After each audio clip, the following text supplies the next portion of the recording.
Welcome back, Flyers Nitty Gritty fans, to Getting Gritty with It with your host, Yariv Wolok, back for another episode with my partner in crime, Vasili Gianarakos.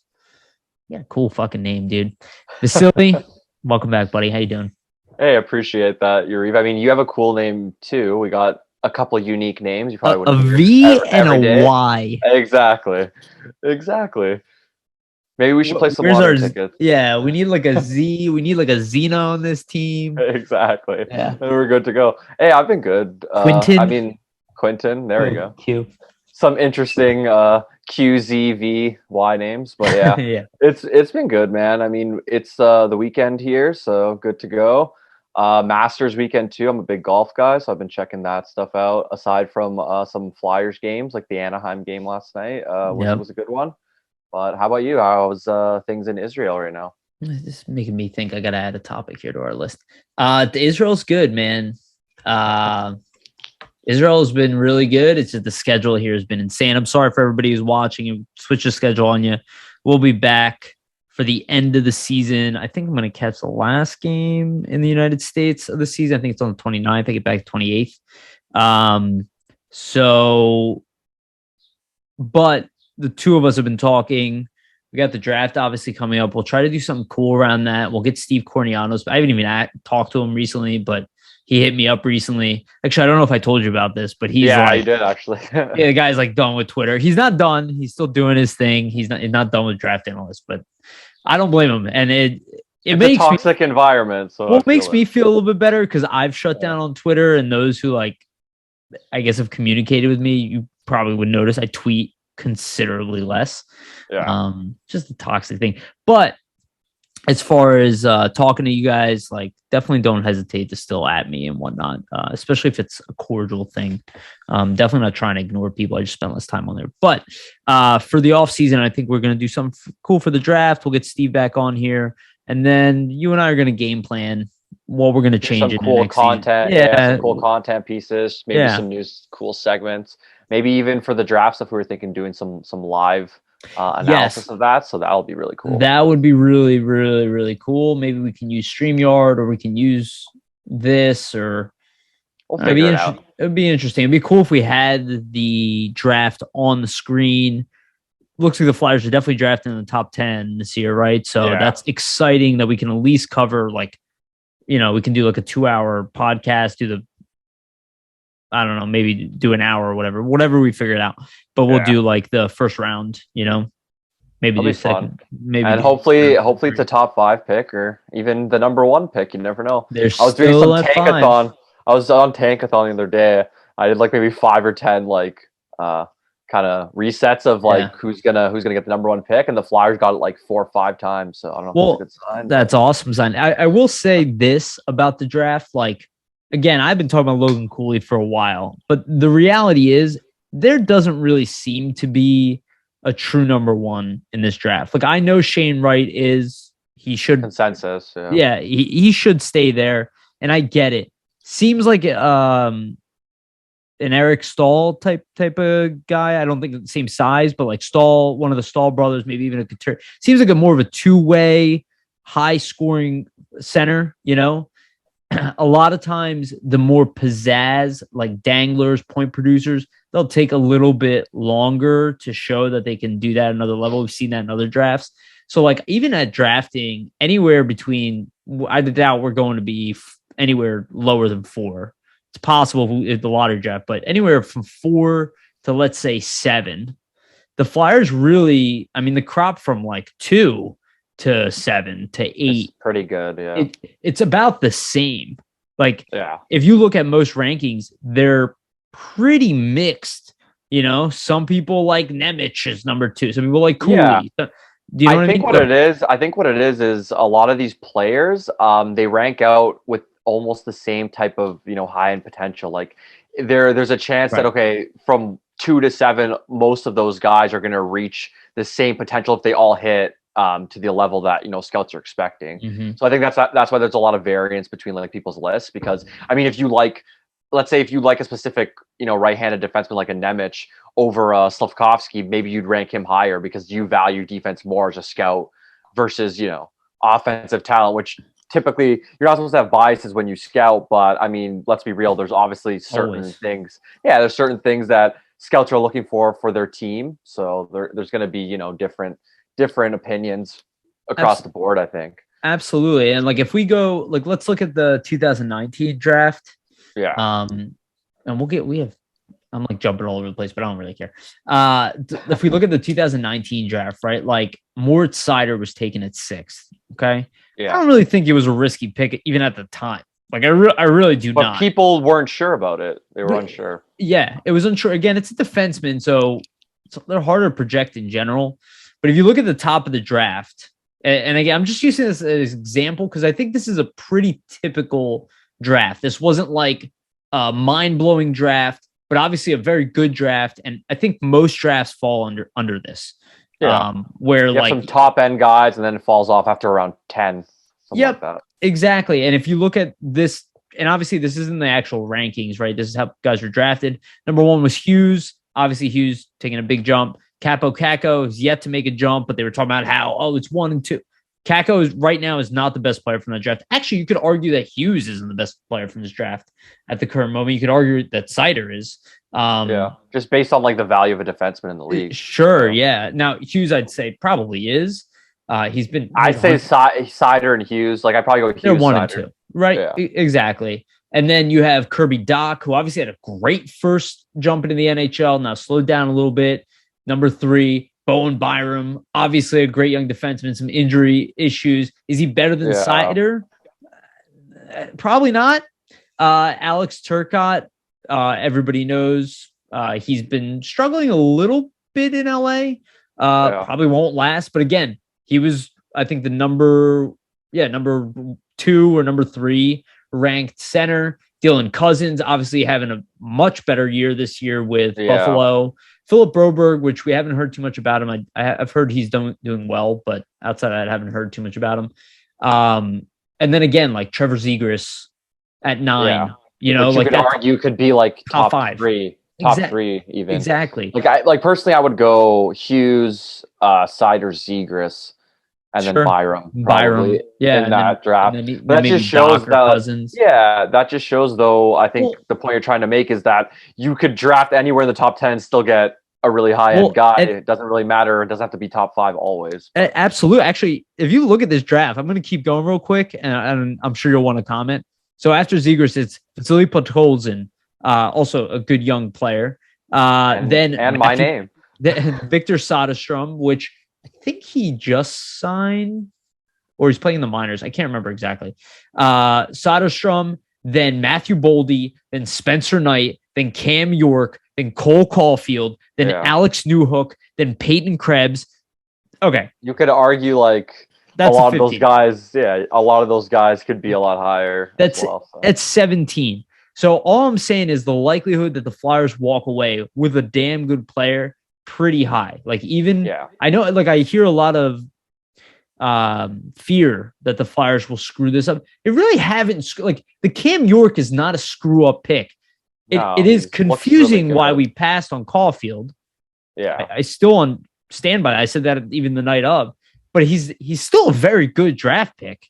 Yeah, I mean, in hindsight, if you look at it, the Flyers defense, I mean, would probably need more help and more work right now than their offense. So imagine if you didn't have York.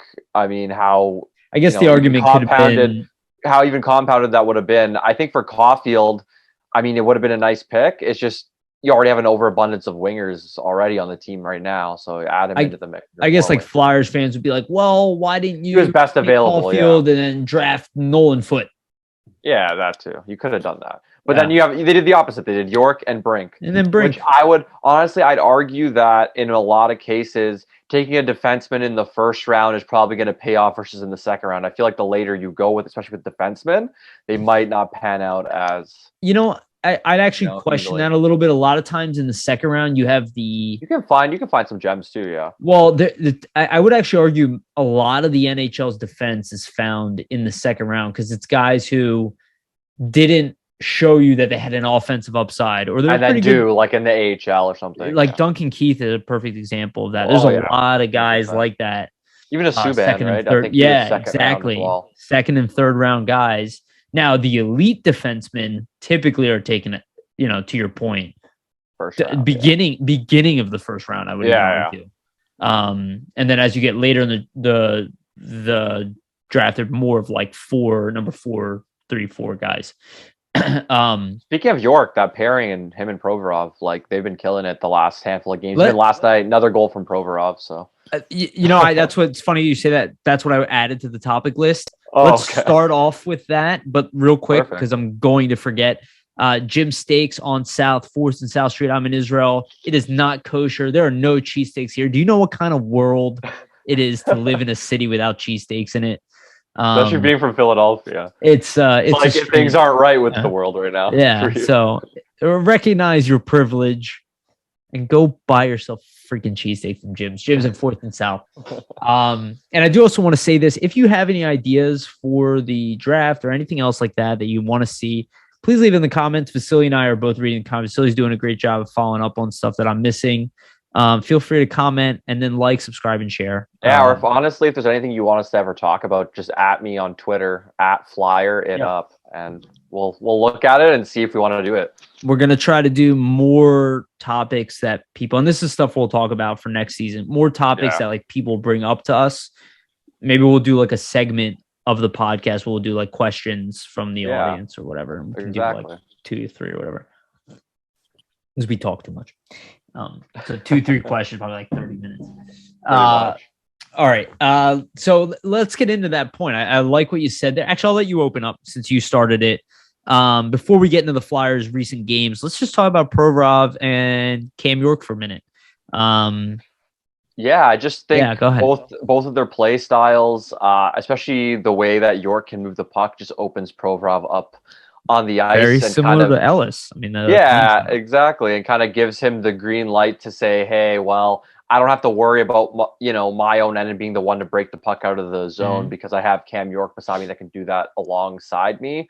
So if I want to jump up in the offensive zone, I know York will be back and be able to move the puck up the ice just as efficiently as I can."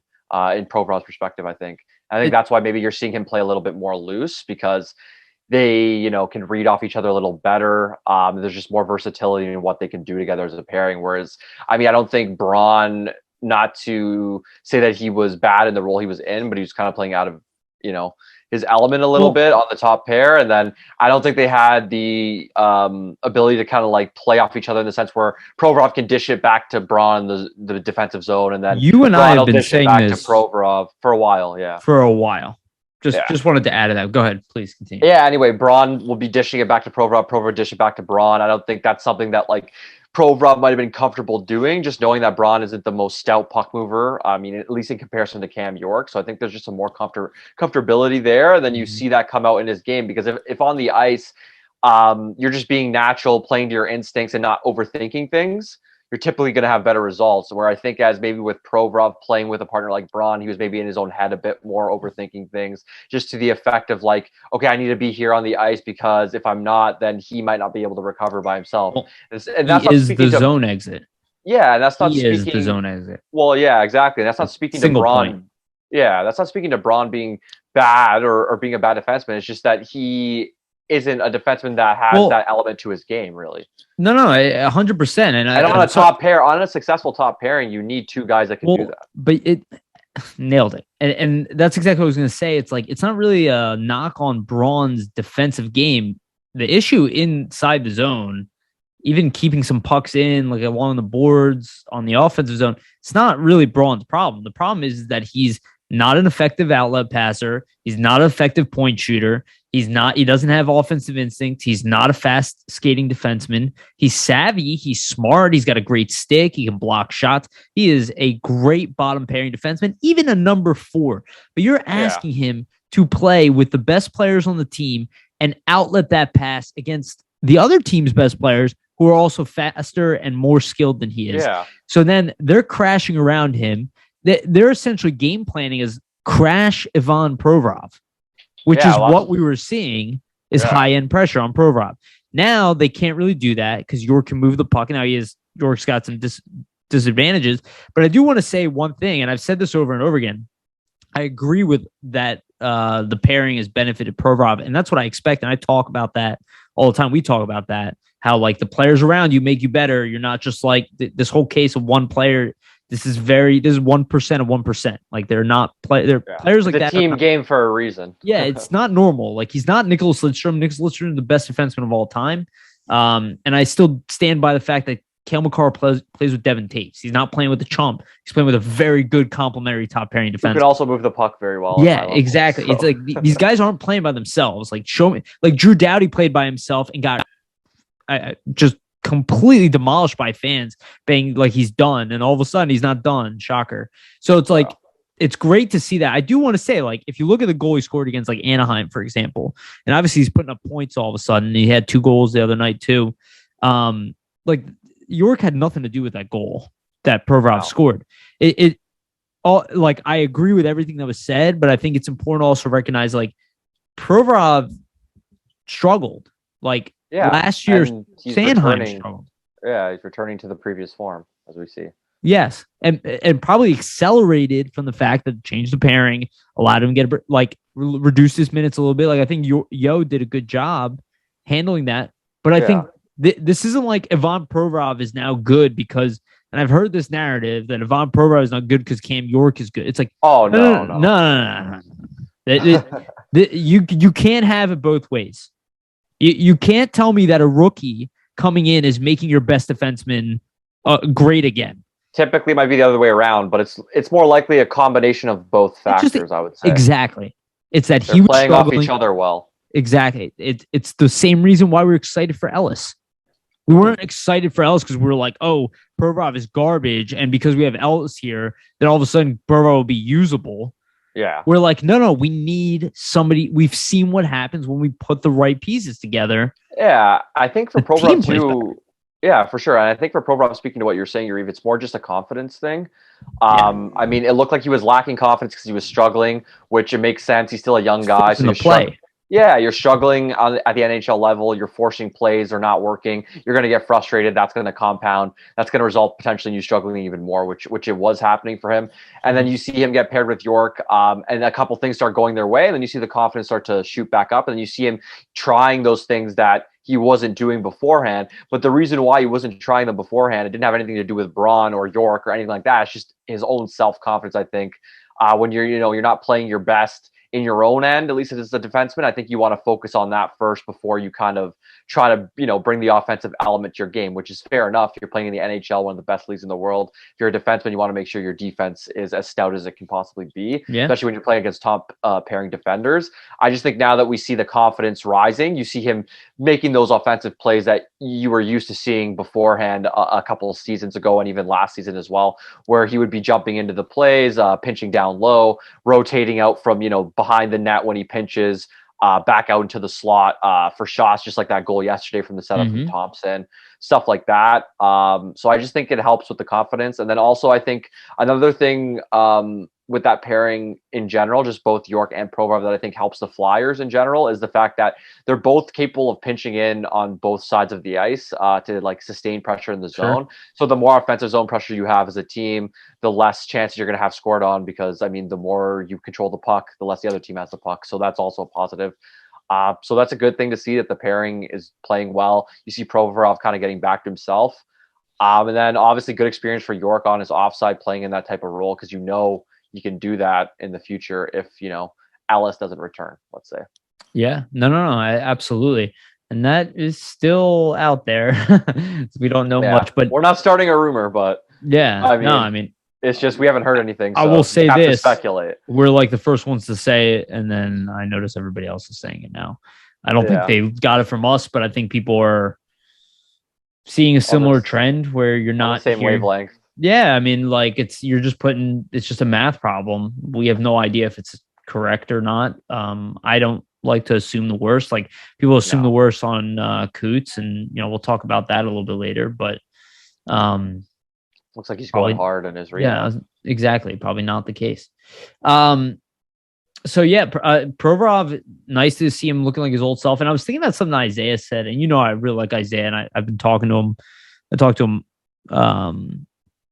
quite a bit I was thinking about something he said about Provorov, where he's like, Provorov only had 3 good seasons of the last 6 or whatever. Okay.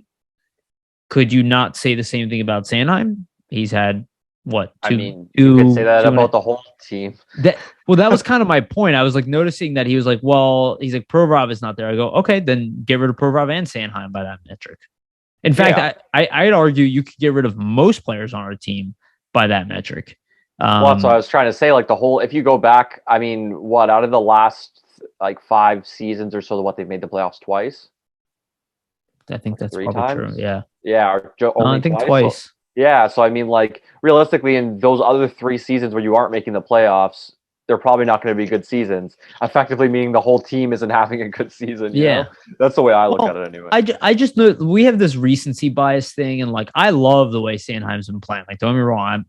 This is not me pitting the two against each other. But, I said this last year too on the podcast before you joined, where people were really hard on the Flyers last year, deservingly so. Mm-hmm. Nobody said anything about Sean Couturier. And I was like,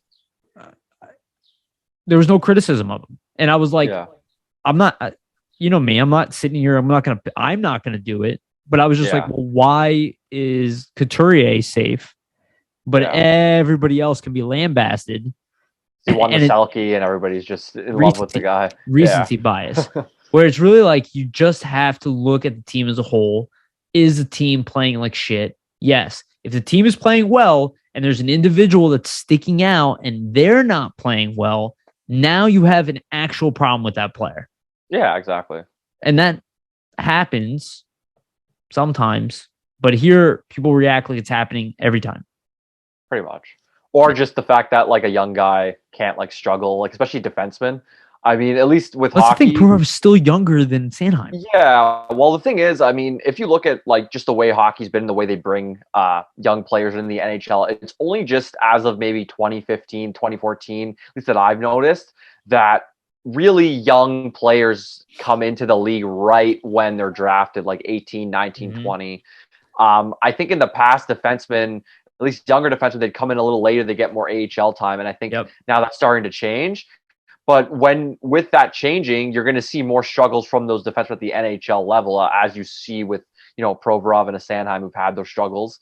So I just think that in the nature of the new NHL, that's bound to happen at this level, and it has always happened. It's just as fans of the Flyers, you weren't seeing that right away because a lot of these young guys you weren't seeing come up until later on when they were pairing or second pairing. Exactly, they come into the league when. They come into the league when they're more polished products versus coming in right in as rookies or a year after, a Sanheim, where you played one AHL season and then came right in afterwards. So and Provorov, who played none, exactly, right? So that has a factor in the development. I'm not saying that that's the wrong way to go about it, because I do think that it's a league where if you're thrust into it at a young age, it can be very tough, but it's also something that you can learn, on the job in the process of doing things, and that can be a benefit for players.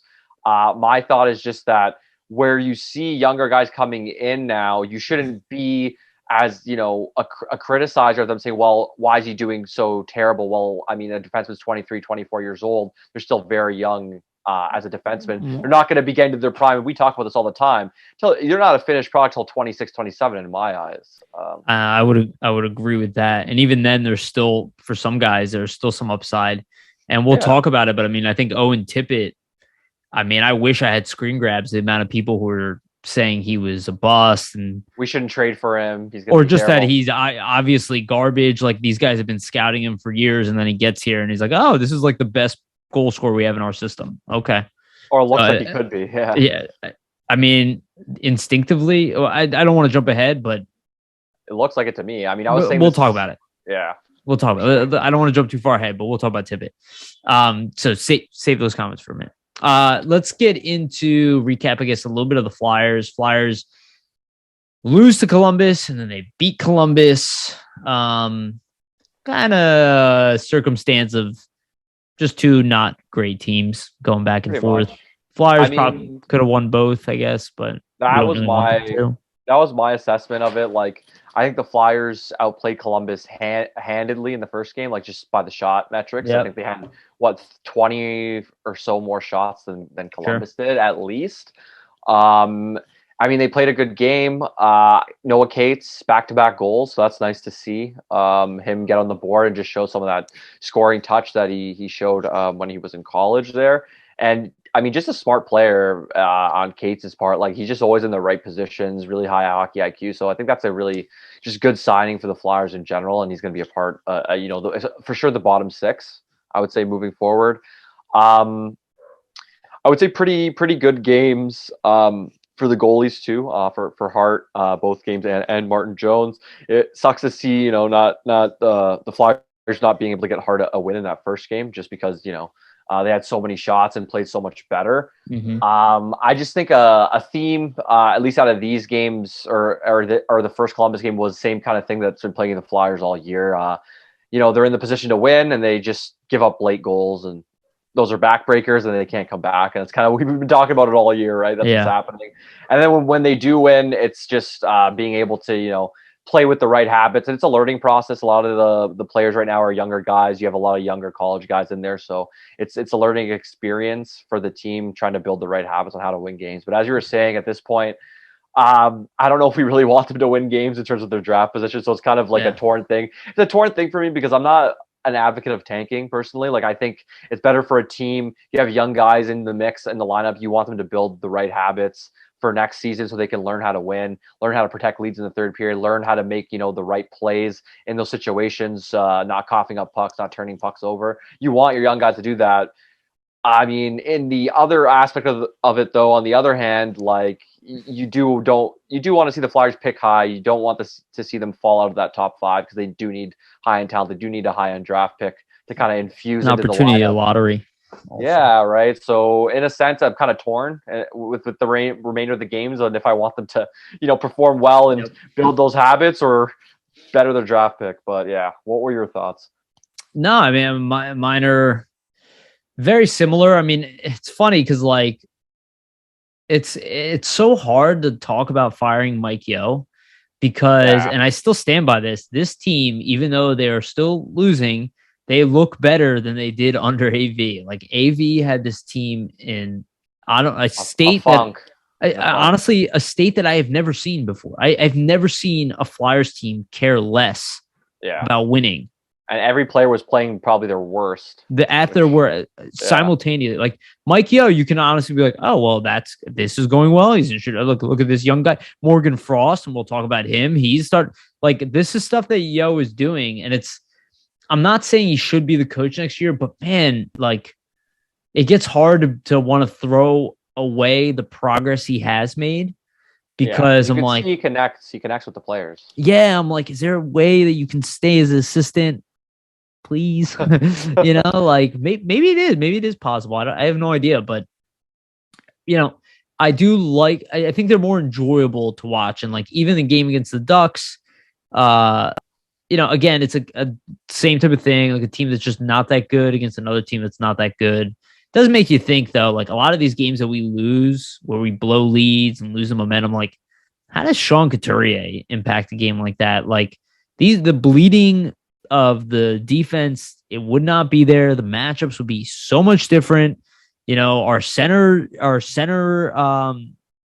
stacking, like the way Hayes is playing right now, you actually like think about it and you're like, this team with Sean Couturier is kind of like where Anaheim and Columbus, like, that's really where this team is. They're not at the bottom of the league.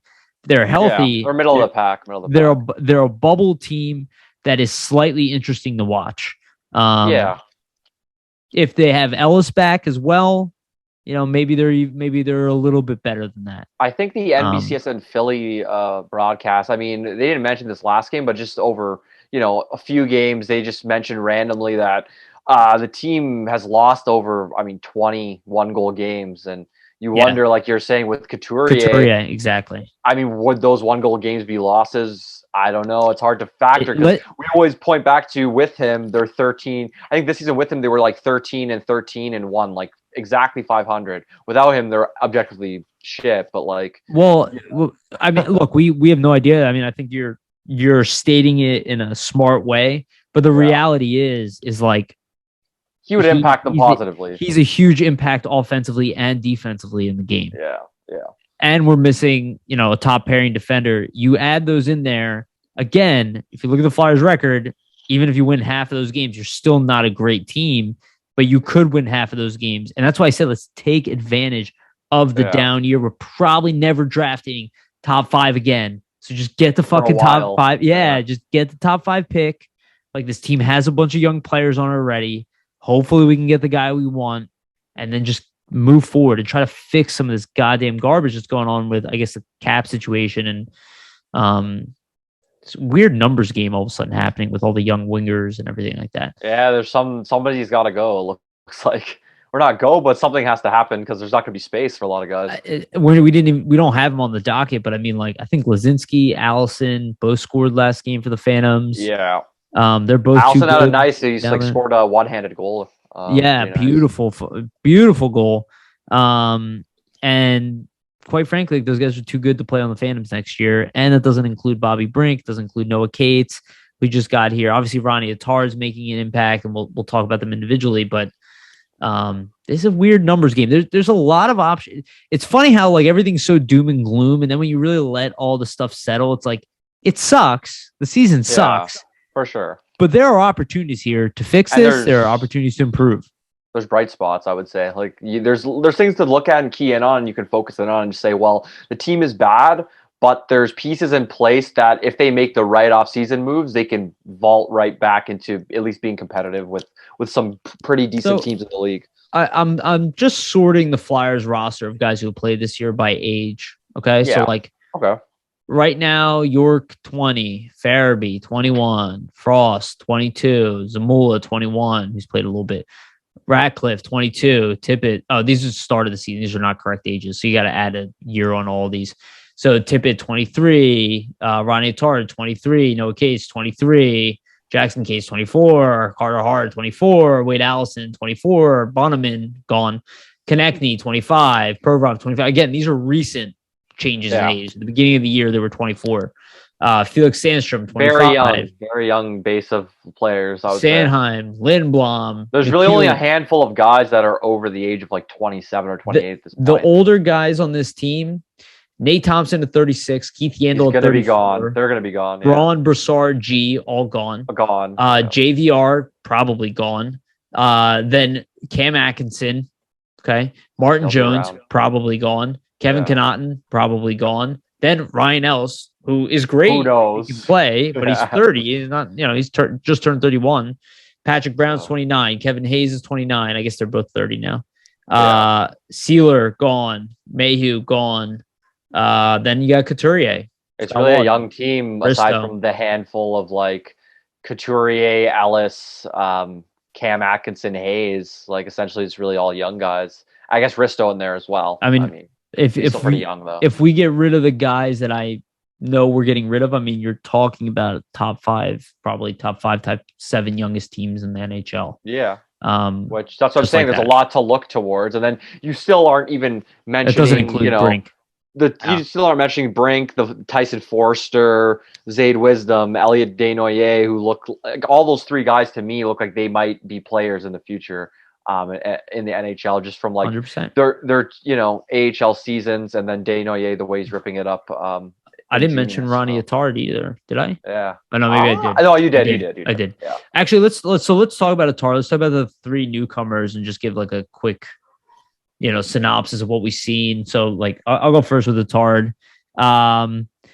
So I've seen Attar play, in dev camp quite a bit. And then now getting to see him in the NHL. 1 is just super cool. 2, he's pretty much what I thought he was. He's got a lot of the same Phil Myers type of aspects. He's a good skater. He's got good size. Got a big shot. Seems to have some flaws to his game, but also love how he's being used. He got kind of robbed on a one-timer against Anaheim, which was dope to see. I don't know if and eventually teams will catch on to that. I think he's going to play in the AHL next year to start. Maybe not. But it looks good, man. And the kid looks good. I love his NHL goal too, so congrats. Yeah, first NHL goal as well. And it was unclear for like the entire time. Yeah, but, I know. So that kind of sucks for him. But again, first NHL goal. He's got 2 points in the games that he's played. What does he have? Yeah, 2 points, -4 in 5 games. Not too bad. Not too bad at all. What do you think?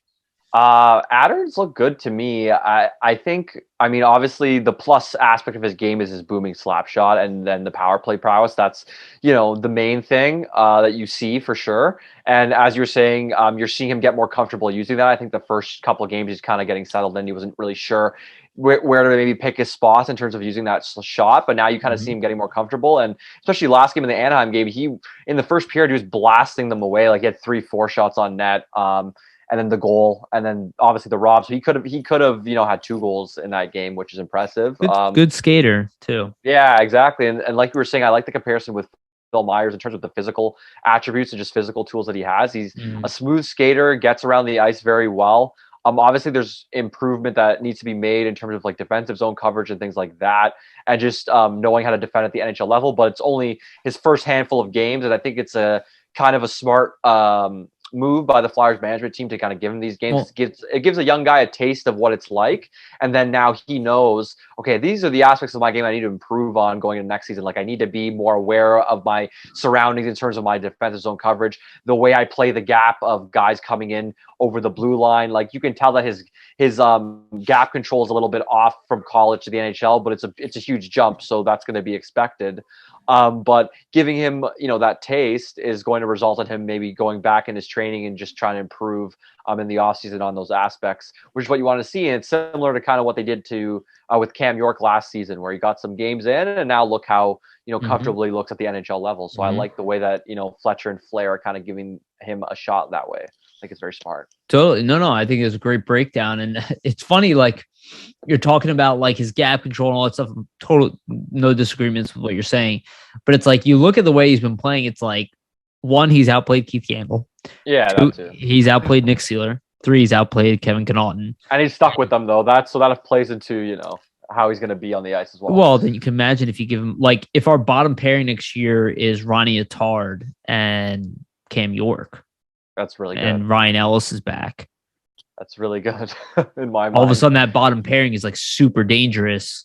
It's young, but it's honestly, I don't know the just with like I know there was like a thing with the whole Yandle, like the Flyers, why they bench Yandle? They're trying to give Sealer a look. Personally, if I'm bringing a 7th defenseman back, it'd be Connaughton, not Sealer. So I don't understand. I don't know. Yeah, I don't know if the organization feels the same way, but I feel like Connaughton, even last night, looked pretty decent. Like I think he looks way better than Sealer and Yandle combined. I would agree with that statement. I thought that when Connaughton first got here, the whole thing is Connaughton's a little bit older. Yeah, he's 32. Where I think Sealer is another guy where they're like, well, maybe we'll bring him back as like a AHL guy. Oh, is he a younger guy? I didn't realize. He's 28. Okay, turning 29. So he's a little younger than Connaughton, but I can't style, see. I guess he'll fight and stuff. I think that's maybe what they're looking into. I could see him getting re-signed, but it's going to be an AHL.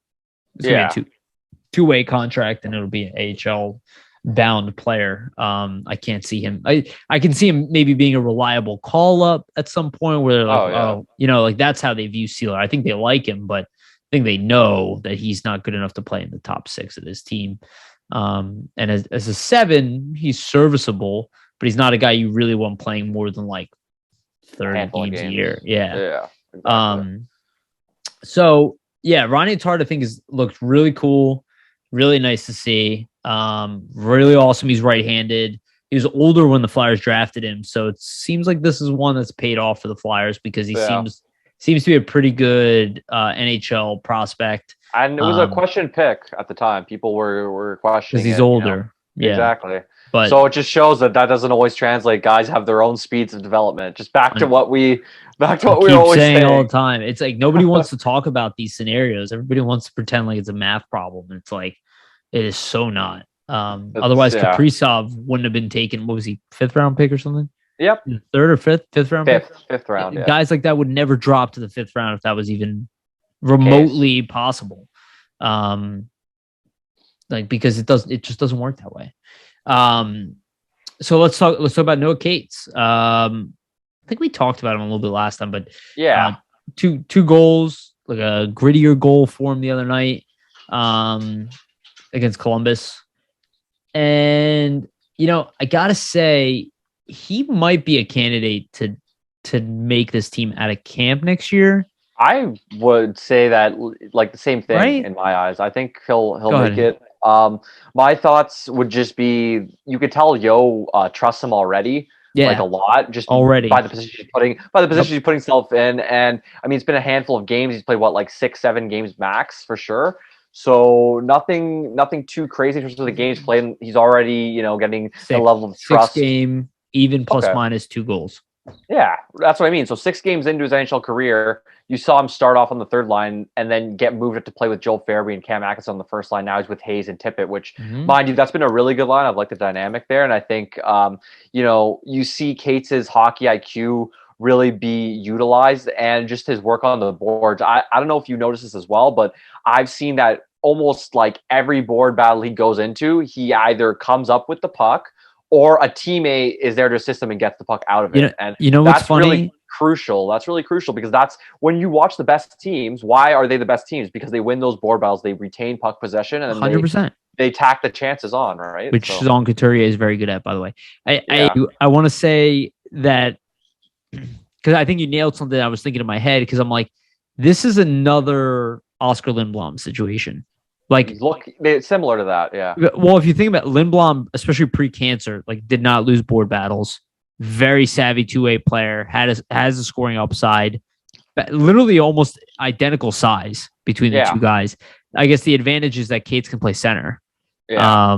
That's a huge advantage. But I think he can play every position, right? Yeah. I mean, he's only like 3. I guess he's 3 years younger than Lindblom. But it's a really I don't want to move Oscar Lindblom, but if the Flyers are tight in cap space, it's a guy who makes $3 million, be pretty easy to trade. Would not be difficult at all. Not that I want to. And you have Cates that's kind of like that's almost a mirror image. He's kind of like a weird mix between like Scott Lawton and Oscar Lindblom. I agree. I actually like that comparison. Yeah. Because I think, this is my thoughts. I think he's a little fat. Like, at least the way I'm watching, he looks like he has more speed than Lindblom on the ice. Both, maybe. You don't think? I think Lawton is similar. I think Lawton and he's got a motor when he moves for sure. Yeah, exactly. I think definitely Cates has more straight line speed, at least that I've seen out of him. It's interesting, just how you can play him on the fourth line, or even as a young guy or second line that we're seeing. So it's interesting though that you bring up Lindblom and just the comparison, because I was thinking earlier when I was watching last night, just the way he's moving in the board battles. Imagine having both of them on one line. You'd probably never lose a board battle. I was kind of surprised to see Lindblom, see Lindblom put on the fourth line, just with Farabee being out. Why wouldn't you move Lindblom up and then play maybe Lindblom, Lawton and Atkinson? But that's a different point, obviously, to Cates, just to not go off topic. But back to Cates, I mean, he's been really good, and he's really just showing the fact that winning those board battles, hockey IQ, that's stuff that the coach looks for. They give him those opportunities. And like you're saying, I wouldn't be surprised to see him fourth line, third line role next year. I think he's kind of already penciled in management's mind. I think so too, dude. I honestly, I think him and Bobby Brink, I think it's hard. They're going to be a little slower then, but also could be on this team starting the season with the team. All three of these. That's back to the problem that we're saying though. You have Cates and Brink in. I mean, you already have a lot of wingers, so you already have Allison and Lazinski even trying to get in here. Yeah, who's on the move out? There's some sort of numbers game. Some sort of numbers game. Something's got to give there with those guys. Or who knows? Maybe who knows what's going to come up this summer, because injuries. We injuries, but we also probably don't know who's available yet on the market in terms of big name players. So let's say the Flyers have a guy that you didn't think was going to be available, but he is available, and now you have a plethora of wingers. Maybe you want to package some of those guys to try to get that player that you were looking for. So maybe the problem will resolve itself that way. It's really hard. Well, that's why I bring up Oscar Lindblom, because I don't think the team is looking to trade him at all, but I do think there's a team out there looking to trade for him. And it's interesting that he's on the fourth line again when he was playing way better as of late. And I have no idea why they put him on the fourth line. My only thought is that he can do it. He can do it, and he can play that fourth line style, which I mean isn't. That's my only thought of why it happened. But you can get a lot more out of him in a okay. This is a point that I completely was in agreement with that I saw on Twitter. I wasn't sure who tweeted it last night, but I just saw it in passing. Somebody was saying that, why when you have Farabee out, you have Hayden Hodgson come in and take his place and not move Oscar Lindblom up to the first line, put Hodgson on the fourth line. Like, where was, not to say that I haven't liked Hodgson, but I mean, I believe personally it doesn't make sense. Lindblom's earned it more than he's also a better player than Hayden Hodgson. Yeah, exactly. It's not a question. So that makes me wonder, back to what you were saying, like, I don't know, are they looking to maybe move him? Because I know they're in a cap crunch. Is there a reason why these moves are being made that we're not aware of? Like, it's something to think about. I think with what you brought up is really interesting to me. That's my thoughts. But I think if they were to move, if they had to think before moving Lindblom or Scott Lawton, which make the same, I think they would probably lean towards keeping Lawton. Yeah. And that's why I look at that. I think the main goal is get rid of JVR. But if you're not able to get rid of JVR and you're up against the cap, money somewhere else. Yeah. I would hate to see Lindblom go, but having somebody like Cates right there behind him with a very similar skill set and his ability to play center. Having said that, I'd much rather have Noah Cates and Lindblom over JVR. So, and JVR has 18 goals this year, and I don't care. Like, they're not that they're meaningless goals. I would say some of them have actually been pretty impactful. But like, if you look at JVR and Lindblom, they both Lindblom has played 70 games, 11 goals, 13 assists, -6. JVR is 72 games, 18 goals, 13 assists, 31 points, -31. Yeah, literally their penalties are about the same, and you're like, I'm paying one guy $7 million, I'm paying the other guy $3 million. I'd rather have Cates and Lindblom than JVR. Like, I mean, personally, if you put a full season of Lindblom and Cates, let's say offensive wise, production wise, if you look, let's say you gave Cates a full season in the NHL, you give Lindblom a full season in the NHL, they'll put up the same JVR. Numbers. Yeah, they'll put up the same numbers offensively as JVR. Numbers, and you'll get way better defensive performance. So that's why.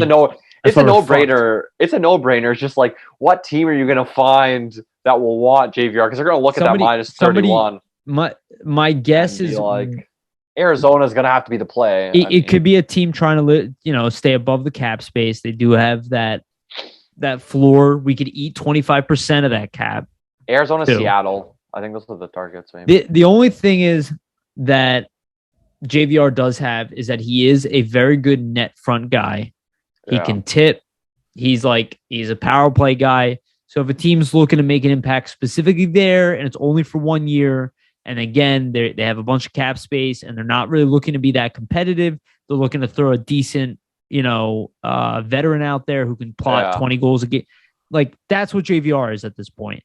He's not a long time commitment, and then maybe even if you take him from us, you flip him at the trade deadline. You know what I mean? And maybe even get an asset for him. That's the one thing. I think, like, with 1 year left, JVR is not impossible. With multiple years, it was an impossible contract to trade. He's just not even if he just not worth the money that you're paying him. Yeah, if he played the way he did, even was a couple of years ago when he had, like, I think he was on 60-point pace or whatever. Yeah. Or he maybe even put up 60 points and he had a monster beginning of the year. Like, even that. Yeah, that was last season, I think. Last season. Was that last? Yeah, that was last season. He is playing best hockey just about, was like a $6 million player. Yeah, pretty. And he's making $7 million. So now it's like, okay, now you're not playing substantially worse. You're a $3.5 million player. That's where you are. Pretty much. Whose specialty is net front PP guy, basically. Yes, which I think is valuable. And again, he's got strength. He's got the whole thing. It's just not that valuable for but at money. The cap hit too. Yeah, exactly. It's hard. But it is doable, and I don't think just Arizona. I think worst comes to worst, we buy him out. I don't think they're going to be jumping for joy to do that. No. I think they'll wait till the last minute, or they wait till they sign somebody big. If they do, but that'll happen probably later. Is my guess. That'll be interesting. I think that's going to be like an interesting thing to unfold this offseason, just to see if he actually gets moved or buyout, or if he does get moved, what they have to attach to move him, or if it's attach anything at all. It's going to be very. I'm interested to see, and with a strong draft in 2023, I just don't want to see them give up any more picks than they already have. No, so me neither, man. And again, but you do want to open up the door for guys like Ratcliffe and Allison, exactly, and Hodgson, and even Hodgson's probably part of this team, and Tippett, and there's enough talented wingers on this team where this is not he's a need. expendable. He's expendable. He's completely expendable. In fact, he's a burden because of his contract at this point. So let's talk about Bobby Brink here. Bobby Brink wins the Frozen Four. I did have a chance to watch the highlights of that game. Didn't have too much chance to watch the game itself. The hours here are just retarded. But he does not end up getting the Hobie Baker. Myers, right? The goaltender from Minnesota. Minnesota? Yeah. Yep. Yeah. He ended up taking it. Bobby Brink, because he's a Flyer, probably didn't win the. Even though he probably should have, didn't win the Hobie Baker. But it's awesome to see him win a championship. His team, obviously, with a huge upset over Michigan. Actually, no, it wasn't. Sorry, Yariv, just to interrupt. It was a Dryden McKay. Oh, McKay, not Myers. Myers was the forward. But I was thinking. Yeah, never mind. It's okay. Anyway, I don't know that team well at all. But McKay, thank you. So the goalie ends up taking it. And, I don't think Brink had the biggest impact. I think it was more of a team effort there to win. But it's awesome to see him win a championship, to be their leading point producer. He obviously had that big play in the game against Michigan to win it. Yeah. The setup. Primary assist. Yeah, the primary assist there, which was nice. He was actually behind the play alone initially too, so he could have actually maybe ended it himself also. Just weren't able to get him the puck. But I don't know, cool story. I mean, I'm really excited. I think he's going to get some games here playing for the Flyers, and I imagine they're going to put him on the power play, and I imagine he's probably better than most people think because he's kind of been forgotten about. Yeah, I'm interested to see Brink get signed and just see what happens in terms of like how he looks on the ice.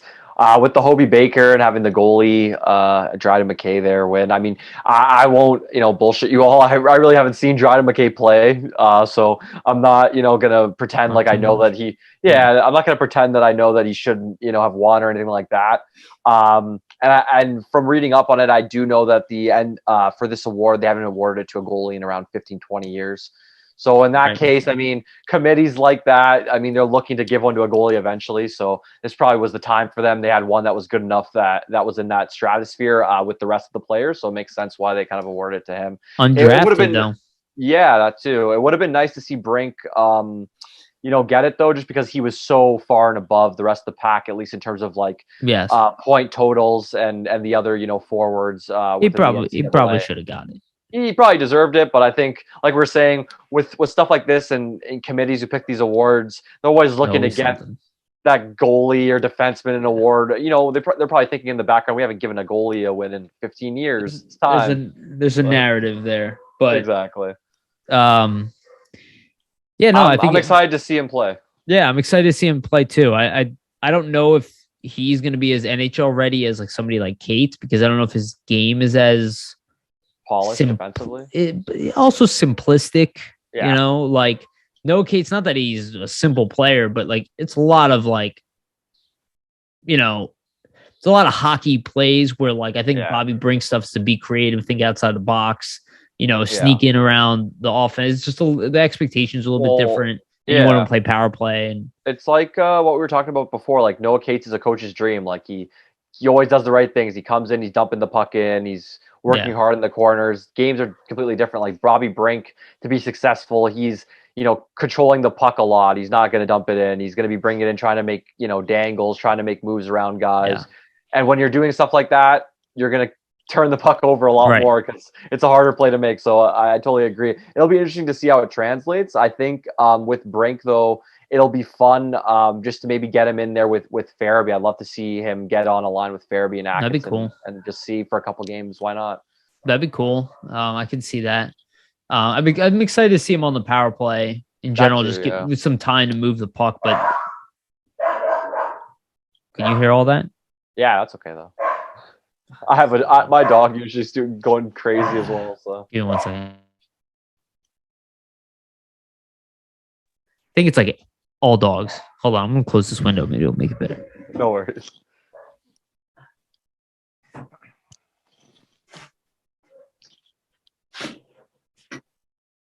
All right, we'll see if that's any better. But no, it's exciting to see. I think Bobby Brink is a gamer. I think he's been underestimated considerably throughout As do career. And I expect that'll be probably the case when he gets here. And then people will be like, holy shit, this Bobby Brink kid's pretty good, huh? And it's like kind of what I'm expecting. Is just like the reaction to everything else, like the Owen Tippett thing. And we'll talk about him in a minute here. But I just think people, because the team is losing the expectations that everything sucks. Everything doesn't suck. There's still things that are going well. And I think Bobby Brink is one of those things. I agree 100%. Yeah, he's a player. I don't think he's going to come in and light the world on fire in the NHL. I think he needs a little bit of time. I think his brain and his skill levels there. I think the skating is not an issue as far as him like being slow, but they probably have to clean up his stride a little bit to help with the back checking and stuff like that. We'll see. We'll see what happens. And then just dealing with NHL, and then just dealing, I think, for him with like NHL level, defense at his size. He's going to have to learn. But he is gritty. Again. He's got that TK grit where it's kind of like plays he's not afraid to go. He's not afraid to go to the net, go into the corners, even as a small guy. Yeah, plays bigger than his size type of thing, which is like super important. It'll be interesting to see once he gets signed. 100%. I can't wait for that. We'll have it here. Let's talk about Owen Tippett next, and then we'll talk about Frost. So just with Tippett, go ahead. Sorry, I want to take the lead because I wrote an article actually yesterday about this. Perfect. Just diving into Tippett. If the Flyers can kind of unlock his potential, because we obviously see the skill that's there just on a shift-to-shift basis with this game. Yeah. I think the most impressive thing with him is his like skating stride, just explosiveness for a pretty big guy at 6'2". Like he's very explosive for his size, and he can kind of carve around guys. I've noticed while he holds the puck. And it's kind of not similar to how Hayes protects the puck, but he kind of uses the size similarly in the sense where he kind of holds the puck out to, his right or left of him, depending on where the defender is coming at him. And then he kind of turns the jets on and skates by them with the puck in that power movement. I think that's like an element kind of that the Flyers have been lacking in terms of like puck control. So that's nice to see. Like when he comes in through the neutral zone, he uses that speed of his, and then he kind of uses those puck control moves and abilities to kind of, open up space for the rest of his line mates. And then the other thing is just the wrist shot is crazy. I don't think we've seen a guy on this team that has a shot like him since Jeff Carter, just in terms of the release. It's very, very quick, very deceptive. As soon as the puck's on his stick, it's basically gone. Like after you snap your fingers, the puck has already been shot. Mm-hmm. A lot of, players in the league can't really do that and, put the velocity behind the puck that he does. So that's, dangerous for goaltenders. And as we've seen, he has 2 goals in 7 posts at this point. So he's hit like a handful of posts. If you would have breakaways as well. He's had at least 5 breakaways, and I think 3 in one game against the Rangers, which just sure can stonewall them. So there's a lot of potential there. He could have 8 or 9 goals just based off of that and the posts that he's hit. I was saying the other day, if he could just put it all together, and get some of that scoring touch and just the finishing touch to just get those goals to drop for him. I mean, he for sure, in my eyes, next season could contend to score 30 goals. And, this is a guy that people were saying they didn't want to trade for, was a bust, but there's obviously talent there. And I mean, their skill. I don't know if you saw that play yesterday where literally out of nothing, a puck kind of flips into an area. He challenges the Ducks player. With his size and skating ability, gets to that puck before him and then just rips it instantly and right off the post. Like there's not too many players, if any, on this team that can do that whatsoever. So it's really interesting going forward to see if he'll be able to put it all together and just, score a lot more, because he has the talent to get into those, situations and open up those lanes and scoring opportunities for himself. So what do you think about him so far? No, I thought that was very astute. I thought that was well said. Just adding to what you're saying, because I don't have any disagreements there, especially with the potential for next year. I just love how much people were so down on this kid. And you know me, I wasn't. Did they watch him though? That's the thing. I knew that people did not. That was so obvious to me, because I saw them again. We're doing that to people here. We're taking 22, 23-year-old guys and go, nah, they're fucking busts. Anytime I see people behave that way, I go, you barely even watch this person play. Because most hockey people who have watched hockey, and I'm not even including myself, hockey people are obsessed with scouting. They will watch the same guy 7 to 30 times, a season. They will watch him over and over and over again. And they usually won't have crazy projections. Like, this is going to be the best player ever. This guy's a complete bust. They never talk that way. It's always tempered. There's a range. This is their, and nobody was going like, Owen, he could be like a third line player. He could be a top line player. That's not what people were saying. They were saying he's a bust. I was like, okay, so you haven't watched him. Yeah. It's just characteristic of. But that's a good way to put it. At his floor, like, let's say he didn't, he couldn't find out how to, cash in on these opportunities, and he doesn't. He's still a third line player. He's still a third line guy, which I mean is useful and you would need. But if he can figure out how to cash in on all those opportunities, he's looking like a bona fide first line player.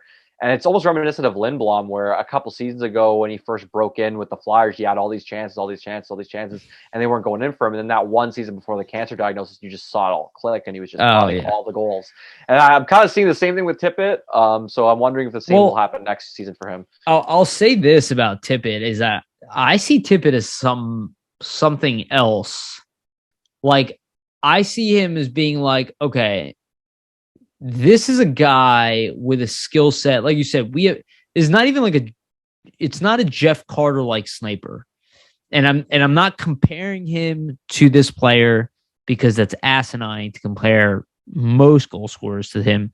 But he reminds me of Alexander Ovechkin's skill set. He's got like that bull in a china shop type of thing. Honestly, I like the comparison. He's not going to ever reach like a 50 goal potential, but in terms of the way he plays on the ice, it's similar.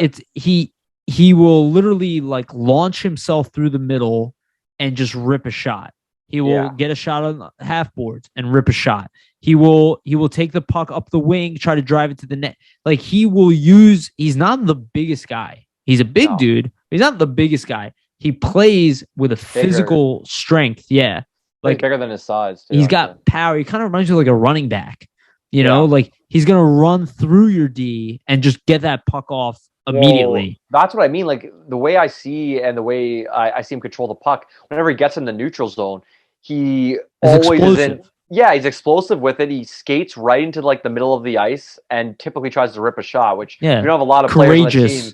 We don't have a lot of players on the team that want to do that. So that's like we're hoping a necessary thing. Yeah, it's like a necessary thing kind of that I think the team's lacking. And you can see that because when he gets the puck, you see we've never had a goal scorer like that, I guess, outside of like John LeClair. Like, pretty much. I was going to make that comparison too, that he's kind of reminiscent-ish of John LeClair, just in the way that he like plays and the way he uses his body to kind of open up space for himself. Yeah, it's like this like punch power, and that's why I was comparing it. Like, I think Tarasenko does this too. There are other similar shooters to him. In the league. Yeah, there are other shooters in the league that play this way, but he like literally is a prototypical sniper. Like, this is like what you were hoping a sniper with some size can do for you, where it's like his power is overwhelming in the sense that he is there to drive the net. He is there to shoot. He is there to maybe do, he's not a full playmaker like a Giroux where he'll carry and hold it and wheel around the ball. Like, he'll do a little bit of that. He has playmaking skills, but he's a guy where he'll use his stick handling to get open, to open himself up for a shot. Yeah. Exactly. Even if he doesn't have the puck on he'll still use his skating to come in with enough speed, enough strength to back the D in, and as soon as it lands on a stick, boom, shot on net. Yeah. That I love about him. I was actually watching him over this recent stretch, and I'm kind of like, man, this guy might grow on me. Like if he breaks out, this guy could be a fan favorite. Like, easily here in Philadelphia, the way he plays. 100%, yeah. Well, it just seems balls to the wall style. Even on this forecheck, he just dives right in there and into the board play too. He really uses his size to kind of open up, the puck along the board, straight off the puck when like defensemen are trying to hold it there and break out. So just a lot of it is stuff that, I mean, the team's lacking, I would say, just from the way he, plays on the ice and just his abilities in general. Not a lot of players on the team that, I mean, really bring the puck into the middle of the ice with as much, convincing or just as convincing as he does. Like, he doesn't seem like he's hesitant to do it.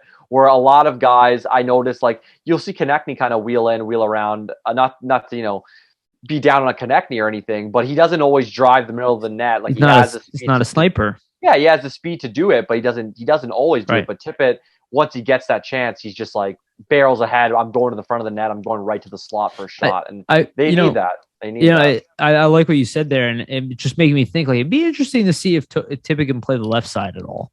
For like a one-timer. I think he's clearly more comfortable on the right. But I mean, if you like, let's just say, I'm just throwing this out there, like a second line next season of Konechny, Hayes, and Tippett. I like it because it looks like Hayes and Tippett have some chemistry just from the last couple games. So exactly. It makes sense to keep them together. I also would want to see him with Couturier because I think just the way Couturier plays. The way the kid is shown, not to completely deviate, but what you've seen so far of him, you're like, yeah. Like, I would like to see him on the top line. Like, if he's a legit scorer. Yeah. I just think the way Couturier plays, he opens up a lot of space. What do you think about hockey sense? What do you think about? I'd be interested to see it. So I do think there's a chance we'll see TK and Coots back next year. But what do you think about like a top line of Farabee, Couturier, and Tippett? Oh, I love that. I would be all for that. Sign me up. If that's the first line next year, I'm content with that. Okay. Like I'm so for that. Just to see, like I said, Couturier makes everybody around him better. So I think with Tippett, like you see the flashes, and at least me, the way I dissected in the article and broke it down yesterday, I was saying, you see the flashes, but the flashes need to put him in the position where he can break out and really succeed. And you see those goals start going in. I think putting him with Couturier is a step into that because that's he's very interesting point. He's not the greatest defensively. Let's be real. I mean, he's more of an offensive. But Farabee and Coots are. So then that kind of takes that away from him. He doesn't have to worry about it as much, and then maybe that frees him up more offensively and gets those goals to start dropping for him. And then once the confidence starts rising, they just start going in for him all the time, right? Yeah. So I'd be interested to see it. I mean, I like him with Hayes as well. I think we'll see him flip-flop between the two next season for sure. I think we'll definitely see a bunch of different combinations. Well, that's also why I thought maybe left side for him because you already have Atkinson, you have TK. And as a right shooter, it makes sense. And then Tippett, Farabee, Hayes, Coots, that's your top six. And you can mix those guys up. And then who knows? Johnny Hockey too. Johnny Hockey would change everything. He would be playing with, you'd end up dropping down. You might end up using Farabee as a center at that point because you don't have any money. Pretty much. So, all right, let's get into the next guy, and that is Morgan Frost. After, I would say, a treacherous season the kid has had, is just like ups and downs. Did really well in the AHL, but also had some ups and downs there. Fans have lost all interest on him at one point, and then all of a sudden, Owen Tippett shows up here. And my guess, it's probably as simple as it's just like, hey, my buddy's on this team. We're getting younger. We're out of the playoffs. Pressure is down. Like I'm not getting sent back down if I make a mistake. And all of a sudden, Frost is putting up points. I think he's got 3 points in the last few games or something like that. Yeah, I think 3 points in 4 games or 3 and 3 or something along those lines. Yeah. Making some really nice plays, entry plays, some quick passes along the boards, getting some scoring chances as well, shooting the puck, redirecting the puck. Starting to look like the player we thought he would look like at the beginning of this year. Now, he did miss an entire year last year, so you could say, but the team, and I said this earlier, the team is also playing better. And I actually saw Mike Yeo, I think it was Yeo, was talking about this, where he's like, well, Frost moves in the way the team moves. He's like, when the team starts playing better, you'll notice Frost is playing better. He goes, when the team isn't playing as well, you'll notice his game drops off. I think that's a confidence thing, maybe. I think it works with like 80% of the players on the team, typically. Yeah. But I do think it's very interesting to see this, and I think it's very encouraging. I don't know if he's our third line center next year. I don't know if it matters even to figure that out because you can always shift him over to the wing. Again, this is why we go back to the JVR thing needs to go. He seems comfortable in the NHL, and we'll see how he finishes the year out, but he's got a really big offseason ahead of him because if he wants to stick with this roster, I think next season is really the year. It's a make or break year. And it's not a make or break for the NHL. It's a make or break if you're part of this core because we have needs. and he could be one of those guys where you flip for something else valuable, not because you need not something else somewhere else. No, yeah, for sure. Yeah. That's what I mean. I think like that first and Frost could go for a top player or something like that. Exactly right. So I think you hit the nail on the head there with Frost. Make or break season for him next year, at least with this organization, not for his NHL future in general. Yeah. In terms of his play of late, as you said, I mean the points are there. He's been getting some assists. I'd like to see him start potting some more goals. I think that'll come as the confidence kind of rises. Sure. But you could just see his play though, and then the fact that he doesn't feel as though each mistake is going to get him out of the lineup. And then that gives him the confidence to kind of play to his game and play the way that he knows that he can. I think with his skill set and the way that he plays, there's always going to be mistakes because he's a guy that loves to hang on to the puck, loves to make some flashy moves, dangle around guys. And with that, you can get turnovers at points because, when you're trying to dangle around a guy, there's not always, the 100%, assurance that you're going to get by him. But the move that you do make, if it does work, could end up in a huge scoring opportunity. And just to point to something like that just occurred last night, I don't know if you saw the play, but Frost is coming in, dangles by a guy, makes a spinorama pass to, JVR, who passes it to Konechny. Tic-tac, toe, no goal. Konechny hits the post, but that's just a glimpse of what Frost can do with the time and space on the ice, and with confidence, he can just open things up that you never thought that you could even see. And personally, me, when he was making that play, I didn't see that at all on the ice from him just crossing the blue line with the puck. So that just shows he has vision.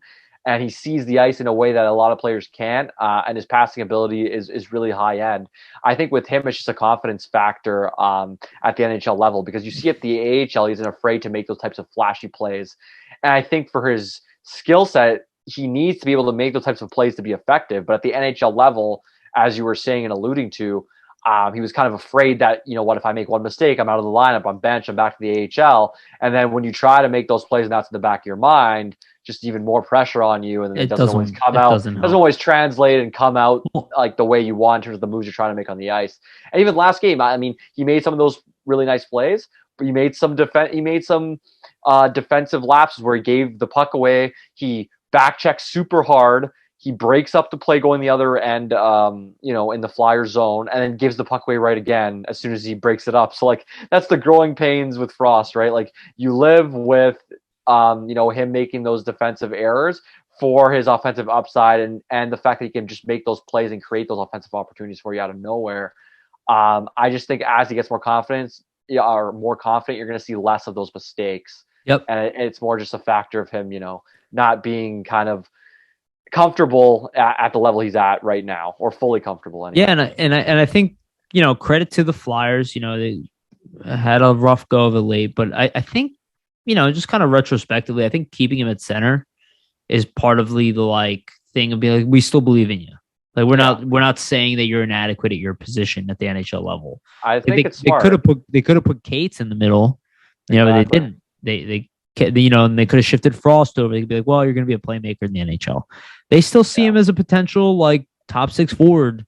They still see him as young. I do too. Yeah. And he missed the whole year. So realistically, that, what is that? Injuries are a huge setback. Yeah, they're huge, especially at this age. Jesus Christ, man! Just trying to get the ropes and you miss an entire season. It's but yeah, no, good on Frost, and honestly, it makes me feel better. And all of a sudden, this team's got a lot of young talent that we're super interested in. Whether any of it will be elite, I think Owen Tippett still has potential to be elite. I do see Farabee as an elite prospect. I don't know how Bobby Brink will be, but we still could use that. But there is elite. There's elite vision there and talent. Yeah, 100%. I think York is a potential all-star too. I don't really agree with people who think that he's.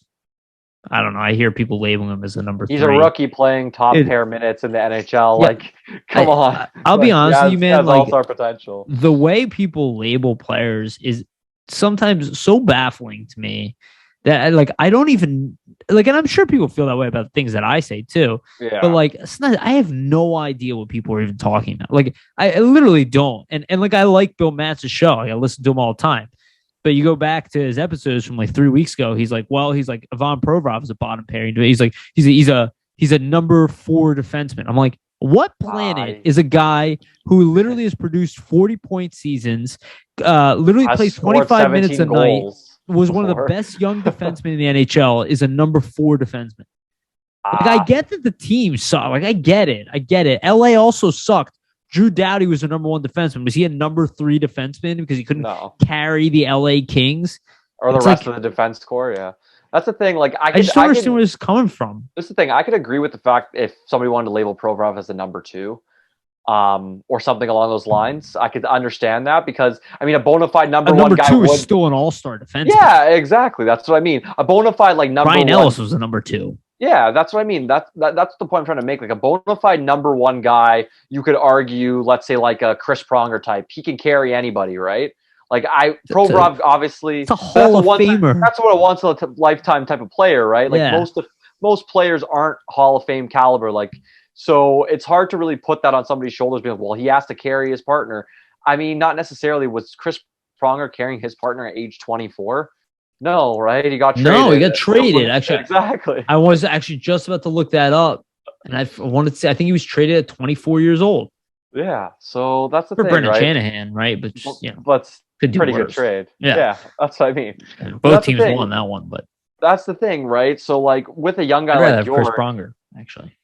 I'd rather have Pronger or Brendan Shanahan.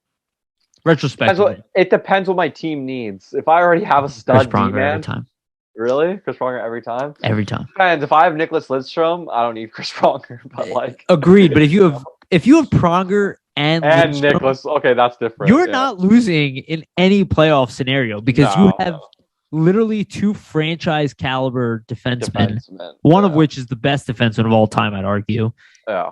Literally, it is a 1-2 punch. And if you think about when Anaheim won, they essentially Niedermeyer and Pronger. Niedermeyer, who's like a hair worse than Lidstrom. It's like him and Pronger, legends. God, that team was thick. Oh, that was stacked. That was that was an awesome Ducks team, dude.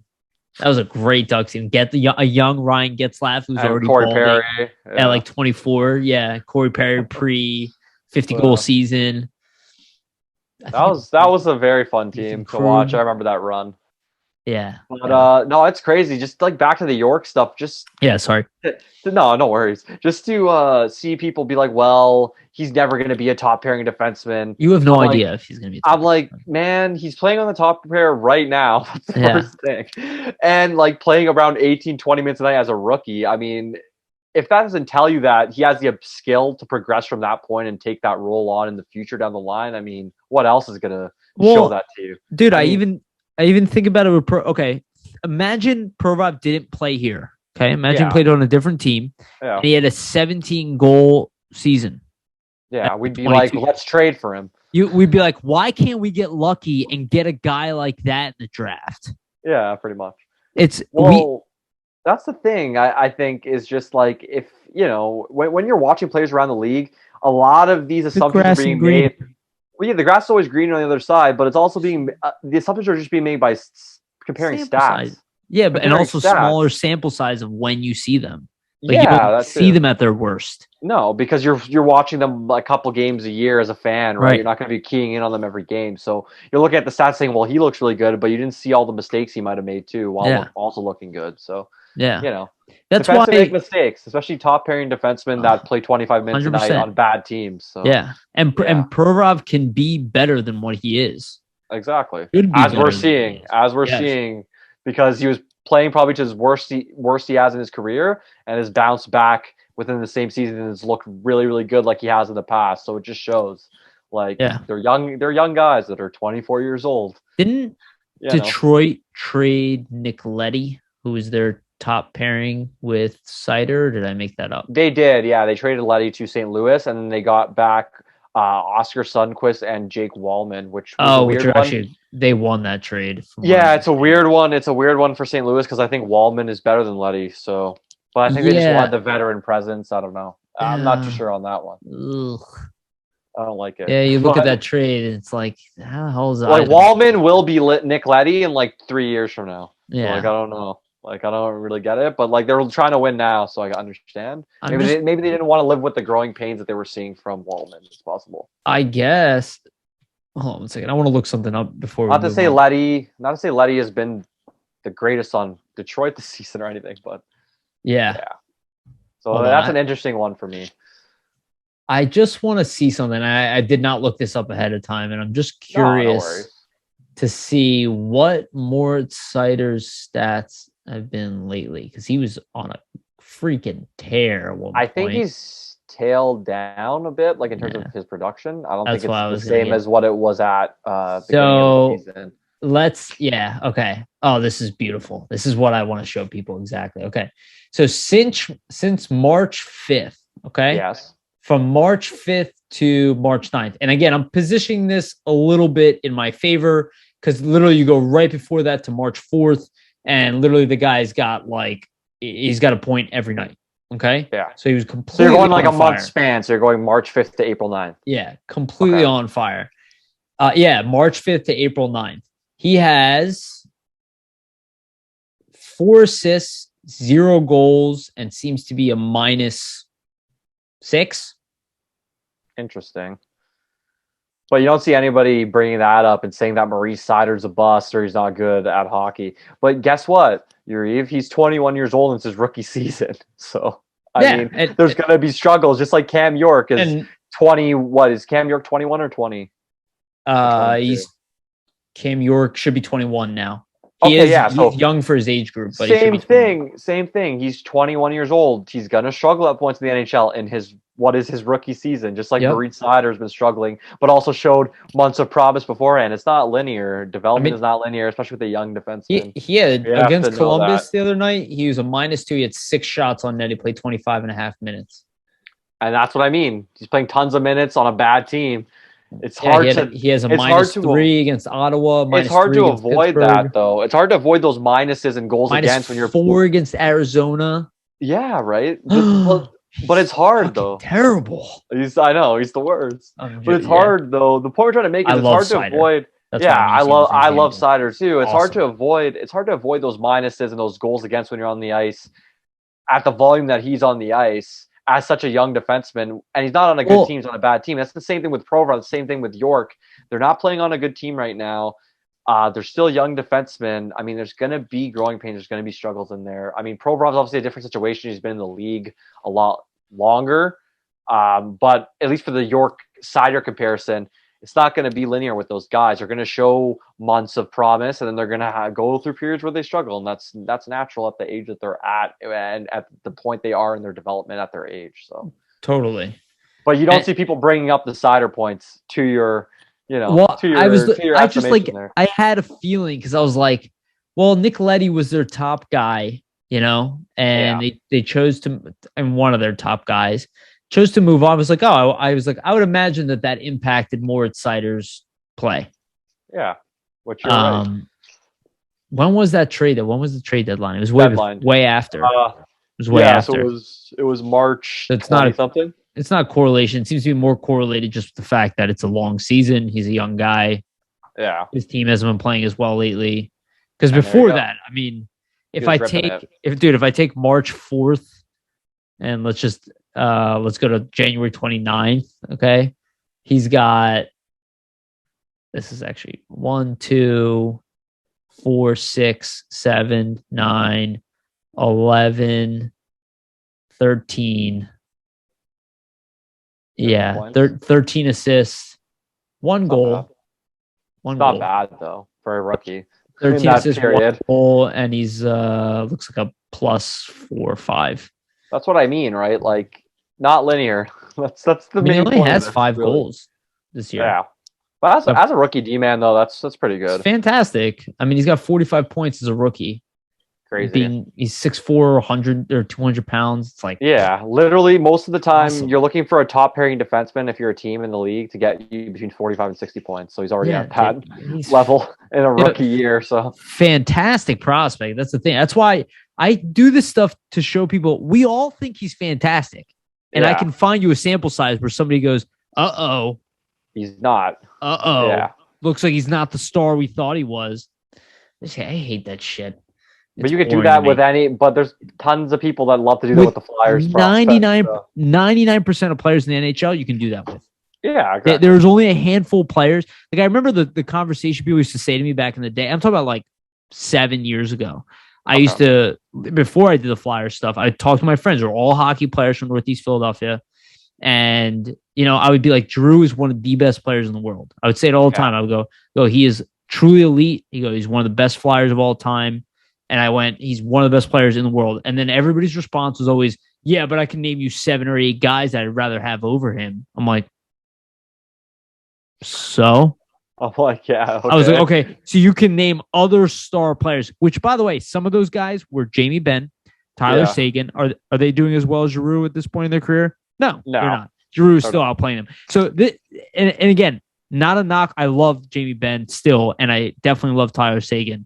Just my whole point, it's like there is this thing where we want to take ourselves down a notch when things aren't great. But the grass is always greener, right? Like you said, those other guys are good. And they but struggle. Once you get them on your team, they might struggle too, and you're going to see the negatives of their game as well. So it's a great point Cole Caulfield can't play defense for shit. He's a fantastic offensive player. I'm not saying he's not going to be a star. I'm saying it's like you don't necessarily need him to play defense. But does Patrick Kane play A-level defense? Exactly. No. Connor McDavid gets shit on for his defensive play sometimes. So. I wouldn't be surprised if that guy wins a Selke though at one point. If he's just like, what, I'm so fucking good. Yeah. Oh, I'm so good at hockey. Like this year, I'm gonna be the best defensive center. If you wanted to key in and focus on that, he probably could. Yeah, the guy's that skilled, and he has good enough size and everything to do it.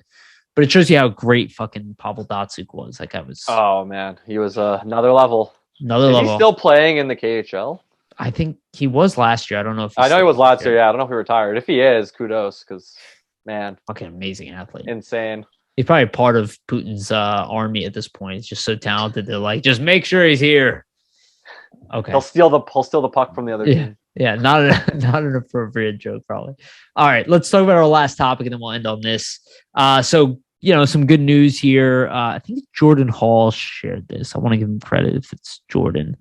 But video of Sean Couturier rehabbing. Oh, yeah, you're right. It was Jordan. Yeah, so Jordan Hall rehabbing, skating hard. Again, pointed this earlier in the episode where, you hear back surgery, you hear everything's the end of the world. Don't need to assume everything's the worst. Shouldn't assume it's all sunshine and rainbows either. But, don't assume the worst. Positives. Looks like very positive sign to see Coots skating and back on the ice and just around the team in general, right? Yeah. Like that's a positive thing. You see 100%. Him trying to make his way back and get ready for summer of training, and hopefully with the back surgery. The technology, at least with back surgeries in general, over like the last 20 years has gone above and beyond what it used to be. Totally. So I don't think there needs to be the same concerns around it that, there might have been previously like 10, 15 years ago. Sure. Just with like the medical advances in terms of like back surgeries in general. Like look at Jack Eichels, right? He got something that was totally like unheard of, like let's say 5-10 years ago.